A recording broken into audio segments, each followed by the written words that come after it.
by and also her elder half-sister, Mary. And of course, thanks to her mother and her mother's wisdom in appointing those 50 attendants, handpicking them, Elizabeth also had some very faithful servants who stayed with her. And two in particular stand out. Blanche Parry, her childhood nurse, who would go on to serve Elizabeth for the rest of her life. She would die in service at the age of about 80. And also Kat Astley, who was Elizabeth's governess, much closer in age to her and more like a playmate than a governess, really, to Elizabeth, which would have unfortunate consequences in later years. Well, thanks to her father, meanwhile, Elizabeth had one or two stepmothers, of course. Jane Seymour died a few days after giving birth to Edward. Her successor was my own personal favourite, Anne of Cleves, so often dismissed as the ugly wife. Can we just pause to reflect? Henry was no oil painting by this time. And he couldn't stand the sight of her when he met her. He wasn't as entranced as he had been by her portrait. So he tried to get himself out of this marriage. Well, Anne was much more acquiescent than Catherine of Aragon had been, and she was rewarded for her compliance with 5 palaces, £20,000 a year, and the status of the king's sister. And best of all, she didn't have to live with Henry VIII. So that's why she's my favourite of the 6. She it was who taught Elizabeth, I think, the value of pragmatism over principle. And she and Elizabeth became very close indeed. I love the tantalising prospect that Elizabeth may have encountered her mother's childhood home, Hever Castle, through Anne of Cleves, because that was one of the 5 palaces that Henry gave her as a divorce settlement, if you like. But we don't know whether Elizabeth ever went to Hever. The next stepmother was Catherine Howard, and things looked up again for Elizabeth because the Howards and Boleyns were close kin. But of course, Catherine Howard went the same way as Anne's mother, executed for adultery. In Catherine's case, though, perhaps a little more justified. Elizabeth's last stepmother, Catherine Parr, she was certainly very, very close to. And it was through Catherine that Elizabeth discovered the works of Marguerite of Navarre, her mother's former companion in France. What you find with Elizabeth in her younger years is that she forms very intense relationships with the women around her. And I think that's almost certainly because of the sudden loss of her mother. Towards the end of her father's reign, Henry ordered this painting, and it was to celebrate his dynasty, effectively, to show people who his heirs were. Mary and Elizabeth had been restored to the succession, though they were still illegitimate, technically. But in this painting, you see Henry with his son Edward, his long-dead wife Jane Seymour. On the left there, the Princess Mary, or the Lady Mary, and on the right, Elizabeth. And can you see, I've blown up a detail of this.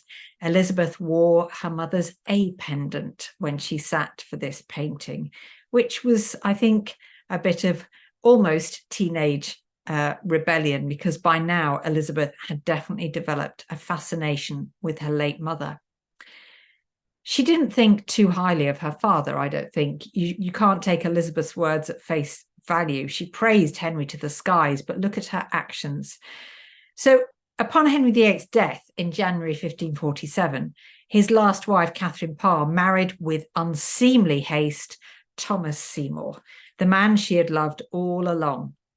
This created a huge scandal at court, and Henry's elder daughter, Mary, would have nothing to do with the newlyweds. She spurned them ever after. Elizabeth went to go and live with them. So I think that speaks volumes. And she went there with that governess, Kat Astley, who was one of those who encouraged the attentions of Thomas Seymour towards the teenage Elizabeth. And Seymour started to pay very inappropriate attention to Elizabeth. He started bursting into her bedchamber every morning before she was up and dressed and tickling her in bed. Well, Catherine Parr seems to have thought this was harmless fun. In fact, she colluded with it. She held Elizabeth down on one occasion while Seymour, her husband, cut Elizabeth's dress into 100 pieces. But Catherine's suspicions grew more intense. And after a few months, she threw Elizabeth out of Chelsea. Now, Elizabeth was blamed for whatever happened between her and Seymour. And this was very damaging to a young woman who nobody thought would amount to anything, because she was just the little whore, daughter of the great whore. But she was also a very clever young woman. And so she went about with a very different public image, dressed as you see here on the left in just black or white, always holding a prayer book, a very devout, virtuous young woman. Even though Elizabeth had been close to her sister Mary, who you see here on the right, in childhood, all of that changed when Mary came to the throne, thanks to the difference in their religions. Elizabeth had been raised a Protestant thanks to her mother, and thanks to Mary's mother, she was a Roman Catholic. This set them now on a collision course. Early in Mary's reign, there was a rebellion against her rule, and the rebels aimed to put Elizabeth on the throne in her stead. Elizabeth was almost certainly innocent of any involvement, but that didn't stop Mary ordering her arrest and that she be taken to the Tower of London. Can you imagine Elizabeth's terror at this prospect? It was the place where her mother had spent her final days. She tried everything to avoid being taken to the Tower, including writing the letter that you see here on the left. It's known as the Tide Letter because Elizabeth wrote it at Whitehall Palace, and she did so to buy herself some time. She knew it was only safe to go by river to the Tower at certain times of the day, and then there were rapids under London Bridge. So the longer she took over this letter, she knew the less chance they would catch the tide. So it's known as the Tide Letter. Well, the other thing that's clever about this letter is those lines scored diagonally across the last page. They show that Elizabeth was fully aware of the danger of court life, and that if you left a blank space on a document, somebody could come and forge your writing and add something incriminating. Well, the letter did buy Elizabeth a bit of time, but she was still taken to the Tower the next day. Worse still, she was housed in the same apartments where her mother had spent her final days, just to ramp up the terror for poor Elizabeth. She was allowed to exercise, though, as far as the Beauchamp Tower, where those 5 men condemned for adultery with her mother had been kept, or at least some of them. And one of those men had carved Anne's Falcon emblem into the stone. As you see, that's something that you will still see if you go to the Tower of London today. Well, Mary eventually conceded there was no evidence against her sister, and she ordered her release. But she waited until the 19th of May, the anniversary of Anne Boleyn's execution, just to twist the knife a little more. Against all the odds, Elizabeth came to the throne in November 1558. And everybody expected she would immediately have her mother reburied, because Anne had been laid to rest in the chapel of St. Peter ad Vincula inside the Tower, described as the final resting place of traitors. 3 queens of England, by the way, are buried here. It's where I got married a few years ago, but not exactly a fitting resting place for a beloved mother, a Queen of England, you would think. I should say that every 19th of May, the anniversary of Anne's death, red roses are delivered to the Tower with the instructions that they be laid to the memorial to Anne at the high altar of the church. And that has happened every year since 1850. It's an anonymous bequest, and I can tell you, even though I'm chief curator at the Tower, I don't know who sends them. Well, Elizabeth decided not to have Anne reburied, and she took the advice of her counsellors about this, who warned effectively, as they put it, when it came to Anne Boleyn, she was a sore overskinned. In other words, don't pick at the scab. Anne is still a controversial character. If you have her reburied, you'll literally be digging up the past. But Elizabeth didn't agree with all of their advice, because actually she made some pretty clear indications of how she felt towards her mother from the very beginning of her reign. She was presented, when she became queen, with this family tree that she likely commissioned herself. It proved her descent all the way back to the 9th century Dukes of Normandy. And this is the last page that you see here, a detail of it, of the family tree, with Elizabeth's parents. At the top, Henry, the most excellent and victorious Prince Henry VIII. And in the bottom circle, the most gracious Princess Lady Anne, the first wife to King Henry VIII. That's interesting, isn't it? Catherine of Aragon apparently never existed. This is a bit of Tudor airbrushing, ladies and gentlemen. Elizabeth went further still at her coronation, which she closely modelled on that of her mother, even using the same set designers, the same crown. She dressed the same as her mother. And I love the fact that she ordered a life-size model of her mother along the processional route. Elizabeth, though, as a general rule, it was a case of actions speaking louder than words when it came to her mother. And as queen, when choosing her court, it was all Boleyn, really. It was almost impossible to get a job at Elizabeth's court unless you were related in some way to her mother. On the left there was a gentleman called Henry Carey. He was the son of Mary Carey, better known as Mary Boleyn, Anne's sister. And he was highly favoured throughout the reign, as were the other Careys. In the centre, Charles Howard, again, a close advisor to Elizabeth. And I've already mentioned the Howards and the Boleyns are close blood relatives. The gentleman on the right has a familiar name, Henry Norris. We know the elder Henry Norris. He was one of the 5 men executed for adultery with Anne, and the only one of the 5 to speak out for her defence from the scaffold. And Elizabeth made it very clear that's why she honoured his son and namesake, Henry Norris. And really, the Norrises were high in her favour throughout the reign. The same was true of Elizabeth's private domain, where really women reigned supreme. Again, it was stuffed full of Boleyns. In the centre there, Catherine Carey, Mary Boleyn's daughter, and possibly Henry VIII's daughter. I mentioned he had an affair with Mary, and the date of Catherine's birth would about work for him to have been the father. So she might have been actually Elizabeth's half-sister. Her daughter Lettice was also favoured at the court, as was her niece, Catherine Carey, shown there on the right, who really became Elizabeth's closest friend. As she grew into her role as queen, so Elizabeth became ever more her mother's daughter. And as such, she loved to flirt. She loved to play the game of courtly love, but she knew it was a dangerous game, that it had effectively led to her mother's death. So she kept the boundaries much stricter, even with her closest favourite shown here, Robert Dudley, Earl of Leicester. I do believe Elizabeth really was the Virgin Queen, and I do believe Anne Boleyn was the main reason for that. As Queen, Elizabeth inherited some of her father's palaces, and they still bore the occasional trace of her mother, even though Henry had ordered all of them, all of the emblems, the initials, to be removed after Anne's fall.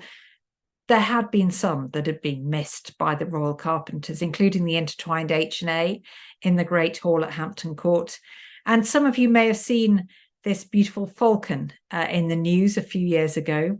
So Henry VIII, we know, ordered 150 carved falcons to decorate Hampton Court.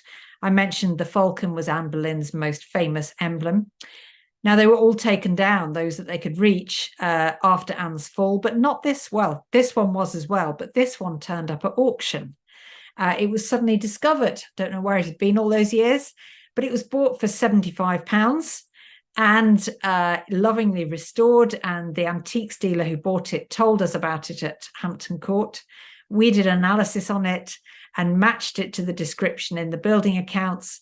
And we can be sure that this falcon was made to decorate Hampton Court, one of the 150 that I mentioned. And by the way, it's now worth £250,000. As Elizabeth's reign progressed, so into the 1570s, when she'd been queen for 20 or so years, she became more confident in expressing her devotion to her late mother, displaying Anne's emblems everywhere. On her musical instruments, you see a set of virginals there, which are now in the Victoria and Albert Museum in London. Anne's books, which were decorated with falcons, and the Anne Boleyn cup there, that gold cup on the right, which Elizabeth inherited and cherished. But by far the most poignant of Elizabeth's possessions relating to her mother, I think, was the checkers ring. This was a locket ring made in the 1570s that opened to reveal two portraits. Now, there is some debate as to whether the portrait at the top is Anne Boleyn. For my money, it absolutely is. The face shape is the same, the French hood. The only reason for doubt has been because the hair appears fair. But recent analysis has shown that when examined under a microscope, there are actually flecks of black enamel that likely wore off over the years. The other portrait, of course, is Elizabeth. So when closed, mother and daughter would have touched face to face. And it's typical of the sort of private way that Elizabeth mostly liked to cherish her mother's memory. On the face of it, it was just an ordinary ring with an ER in diamonds on the face. Only she would have known what was within. And one of the greatest thrills of my career was getting to hold the checkers ring, as you see there on the right. Now, I can tell you, Anne and Elizabeth were not boasting when they talked of their long, slender fingers, because I couldn't even fit that ring on my little finger. And believe me, I tried. Elizabeth's courtiers followed suit in this displaying of Anne Boleyn's emblems. This you can see on the left there, some table linen made for a banquet attended by Elizabeth at the Royal Exchange in London, which showed embroidered portraits of the Queen and, see below, her mother's falcon emblem. Also, another of Anne's emblems, which you start to see from this time, is the armillary sphere. It's sort of a spherical chart of the solar system. And can you see it's on the sleeve there of Sir Henry Lee, who is shown on the right of the screen.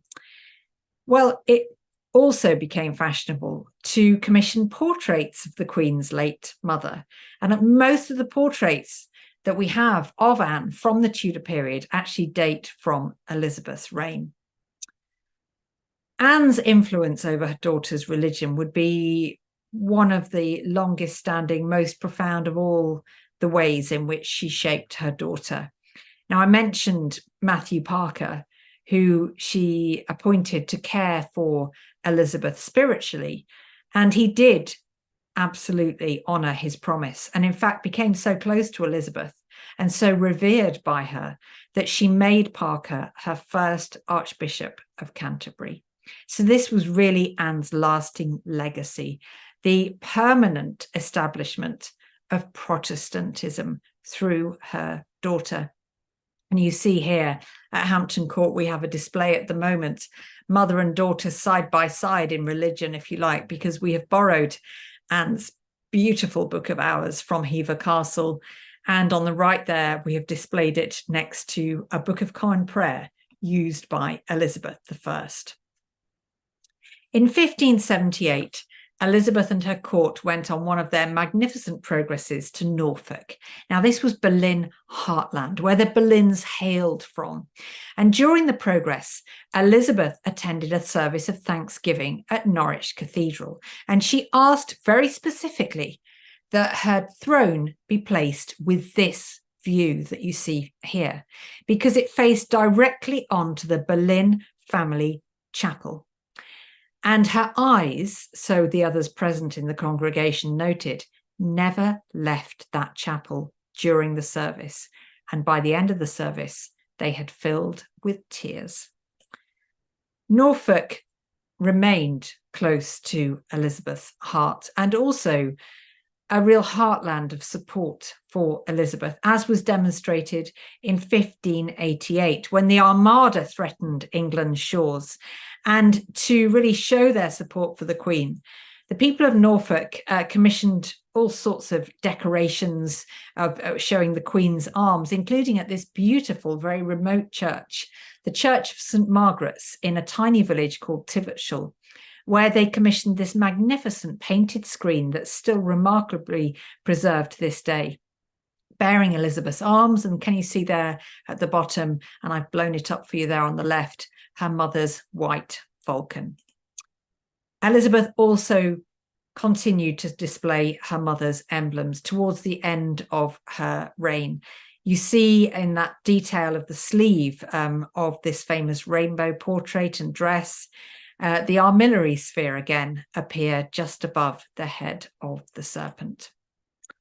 As she grew into old age, Elizabeth continued to be surrounded by Boleyn attendants. Now, the first generation had mostly died off, but there was a new generation to replace them, including Robert Carey, Henry Carey's son, who Elizabeth called Sweet Robert and was very close to. In fact, he was one of the only men who could make her smile in her later years.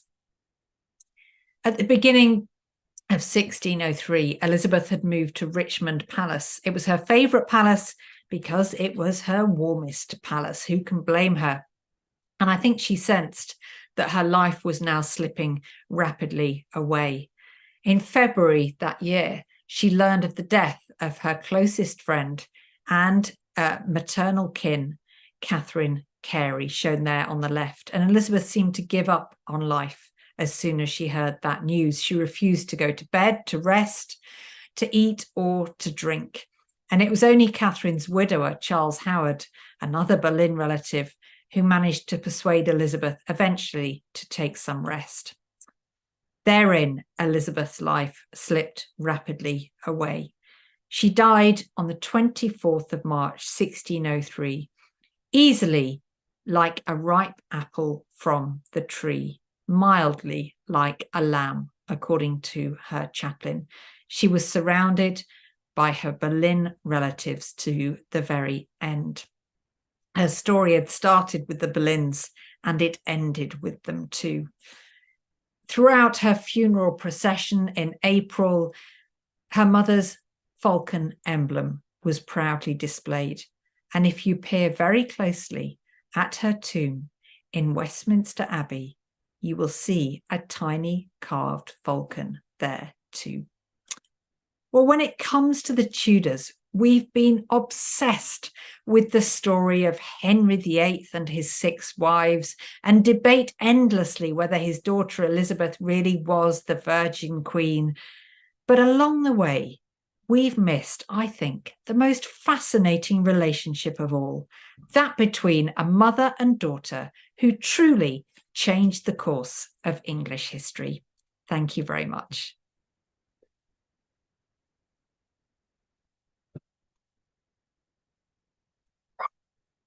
And right on cue, Cromwell's just started to bark.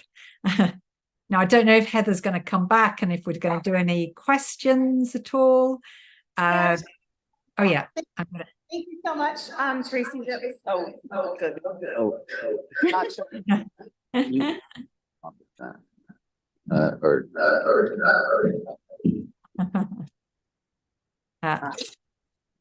Oh, can you hear me now? Yeah.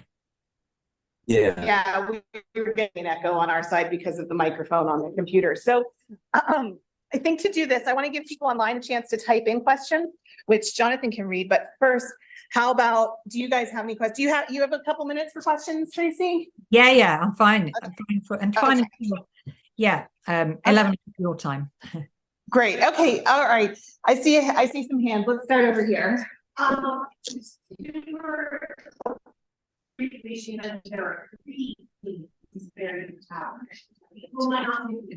are the 3 queens you mean mentioned buried at the Tower? Oh, who are the 3 queens? Yeah, good question. So it's Anne Boleyn, Catherine Howard, Henry's 5th wife, and Lady Jane Grey. So we're counting Jane Grey. Okay. Yeah, Awesome. yes, absolutely. Okay. I see here.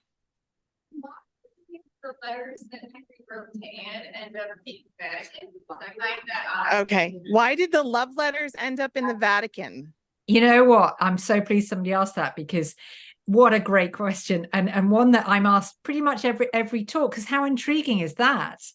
I think we don't know for certain, but we know they made their way there in the 1520s.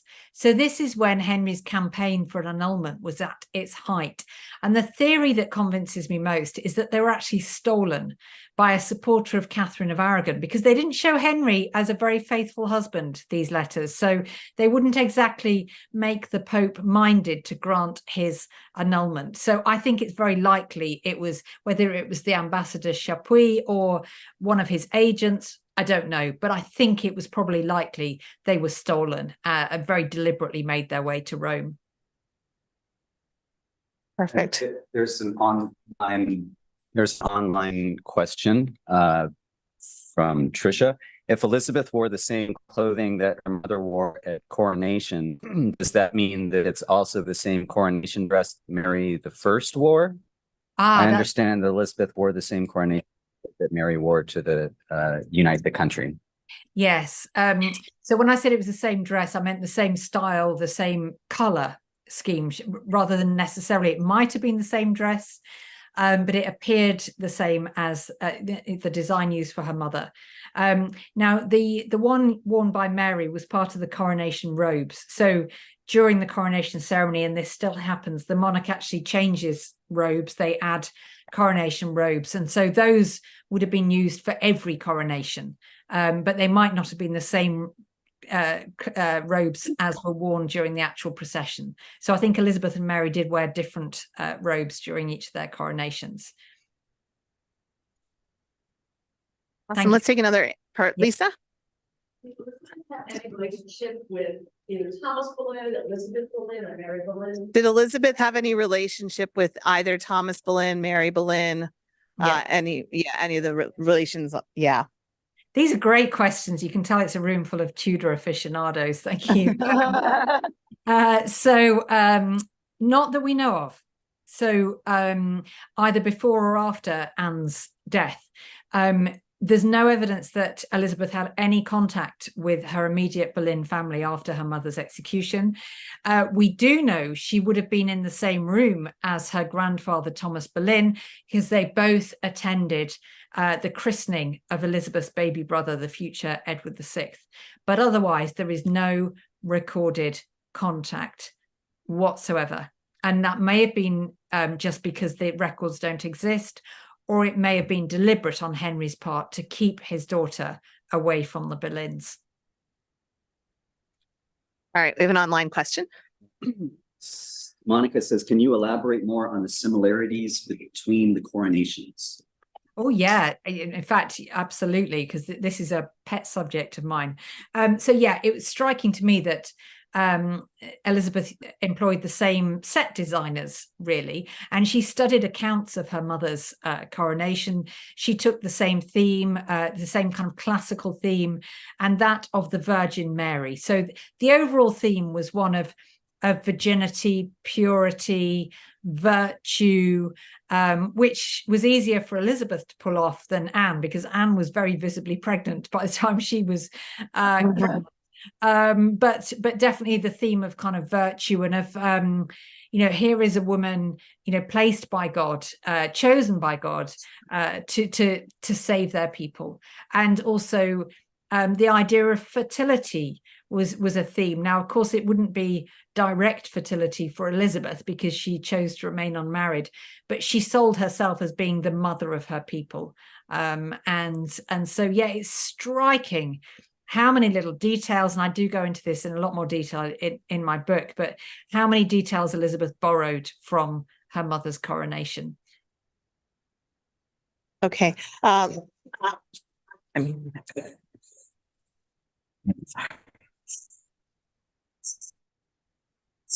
So, okay, let's let's grab you and then we'll do another online. I know we're getting close to time. So yeah. Have a question, but I was wondering if Tracy had any plans to do more historical fiction, like. Oh, yeah. Like, that's such a good, the King's Lynch. Yeah. Do you have any plans for more historical fiction? Hey, I can show you something now. Thanks for that question. It's like I planted it, because here is some notes. I'm working on a novel as we speak, literally before this this Zoom call, and then when I finished it, I'll go back to writing my novel. And let's just say, I think you're going to be pleased with the subject. I can't say what it is, other than that it's a very well-known Tudor person. and it's going to be out. It's being published in the States as well as the UK. Not till 2025, so a little bit of a wait, but I hope it will be worth it. Wonderful. And then Two last things. Did those clothes burn up in 1666? And then also, to finish it out, where can we learn more about Tracy? I know you'll send out emails, but just to hear it, so you can plug your everything. Yeah. So I missed the first part. Can I just answer quickly about so to find out more and about talks I give or tours, I have a website which is tracyborman.co.uk. And I list all of my events and activities there. But I'm sorry, I missed the first part of that question, if there was one. Did the clothes burn up in 1666? Well, we don't know is the short answer, because Elizabeth was said to have owned 6,000 dresses, including, what she wore for her coronation. That may have been an exaggeration, but only one is known to survive. That one that she wears in the rainbow portrait was recently rediscovered, and probably more survive, actually. But when the Tudors could no longer wear an item of clothing because it worn out, they would have it made into something else. So the chances are Elizabeth's wardrobe could be scattered across houses, as cushion covers or wall hangings. We just don't know it. But yeah, I think they were worn and worn until they could be worn no longer. But yeah, some of them may have fallen prey to fire. So I have that it's 11 o'clock right now. And I want to be mindful of your time. I think, camera, so you can see us all here. I think we will all want to give you a big round of applause here from in person. So here we are. Thank you so much. So thank you so much, Tracy. Thank you. If people have more questions, want to reach out, and you're on Twitter, you're on all the places, and you have your website. So thank you so much. Thank you. Such joy. So have a wonderful time. And buy our book. And we're going to